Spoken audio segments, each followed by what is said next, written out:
माननीय सम्मानित मंच, भाजपा के कार्यकर्ताओं,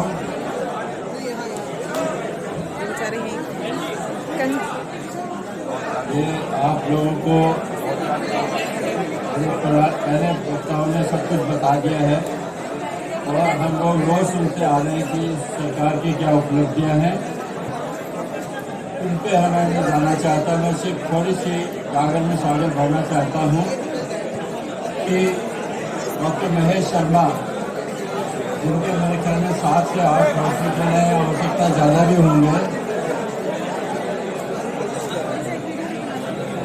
साथियों, आपसे निवेदन, जो कि इनको 4थी बार टिकट मिल रहता है, लेकिन तो ये इस व्यक्ति को पैसा कमाने की कोई जरूरत नहीं है। ये आज इतिहास गवाह है कि जब भी किसी ने अपने वैभव को छोड़ा है तो वो इतिहास बना के गया है, चाहे वो गौतम बुद्ध हो, चाहे महावीर भगवान हो। उन्होंने अपना राजपाट छोड़ा, समाज की सेवा के लिए उन्होंने कीर्तिमान बनाए। आज उनको हम भगवान के रूप में देखते हैं। जो त्याग डॉक्टर महेश शर्मा आप लोगों के लिए कर रहे हैं, वो चाहते तो आराम से की जिंदगी गुजार सकते थे, देश विदेश में घूम सकते थे, लेकिन आज वो घर घर जाकर आपसे वोट मांग रहे हैं, वोट की भीख मांग रहे हैं। तो किस लिए? इसलिए नहीं कि उनको कुछ और वैभव मिल जाए, वो इसलिए मांग रहे हैं कि वो आपकी कुछ सेवा कर सके, एक कीर्तिमान स्थापित कर सके। मैं ज़्यादा नहीं बोलूँगा। मैं ऐसे योगी को, मैं उनको महेश योगी का नाम देता हूँ क्योंकि उन्होंने त्याग किया है। तो ऐसे योगी को आप सब ज़्यादा से ज़्यादा वोट दिलाकर और एक कीर्तिमान स्थापित करें। और आने वाले समय में, और उनसे उनको भी मेरा एक सुझाव है कि 5 दिन आप लेके, आपको किसी चीज़ की कोई कमी नहीं है। हर क्षेत्र में जाकर, आपकी 5 विधानसभाएं हैं, 4 विधानसभा में आपके हॉस्पिटल हैं, 1 विधानसभा खुर्जा में नहीं, उसमें सिकंदराबाद में नहीं है, लेकिन आप एक दिन हर क्षेत्र को दीजिए और वहाँ जनता दरबार लगाइए, जिससे कि आप उनकी समस्याओं को जान सके और उनका समाधान कर सके। इसी के साथ में आप सबसे विनती करता हूँ कि उनसे ज़्यादा से ज़्यादा वोट देकर और नंबर वाइज कर उनको विजयी बनाएं। धन्यवाद।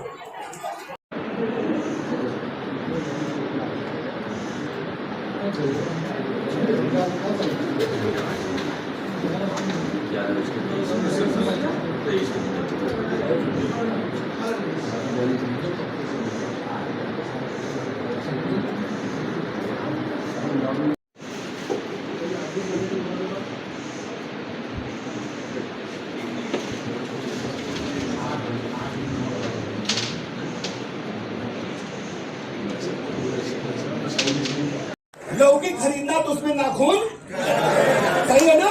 बोलो। अब हम लोग क्या कर रहे हैं?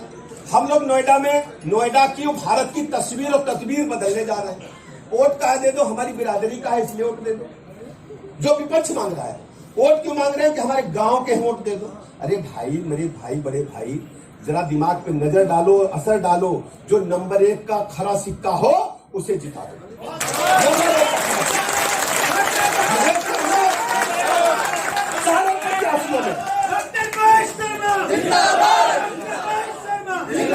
सारे प्रत्याशियों में महेश शर्मा नंबर 1 के हैं कि नहीं? सही बताइए। तो नंबर 1 के हैं तो सारा वोट इन्हें मिलना चाहिए, नहीं मिलना चाहिए? तो हम लोग ऐसे नहीं मानेंगे। आपको आज से घर घर जाना है और 100% कमल के प्रचंड बहुमत पर वोट डलवाने के लिए काम करना। करेंगे ना? करेंगे ना? इससे जानते क्या होगा? नोएडा का मामला बहुत आगे बढ़ जाएगा, पूरा देश जान जाएगा नोएडा ऐसा शहर है, ऐसा लोकसभा सीट है जहां सारा वोट बीजेपी को मिल गया। और नंबर 1 पर महेश शर्मा जी आएंगे तो पूरा नोएडा का एक एक आदमी, एक एक भाई बहन, बच्चा आएगा कि नहीं आएगा? तो हमारी बात सब लोग सहमत है ना? और हम लखनऊ में आपके भाई बेटे का घर आपके लिए खुला। भारत माता के, भारत माता के।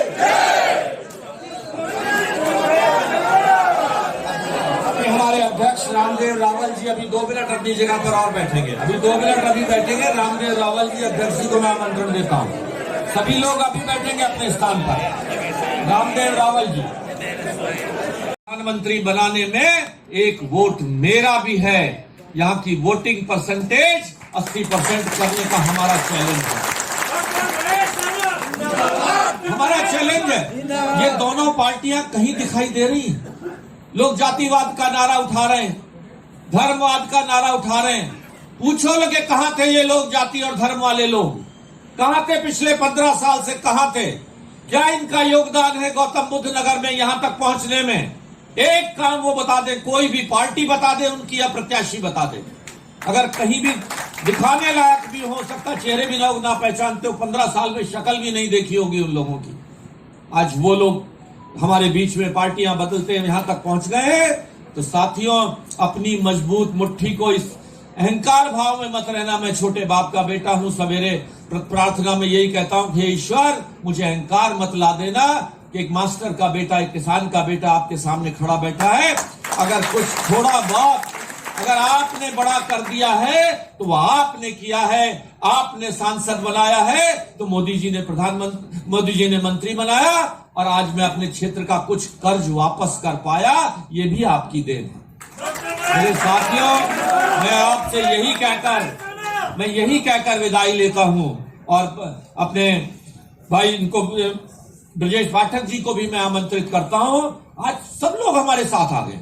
शिवराज सिंह जी किसान यूनियन के नेता हमारे बीच में खड़े हैं।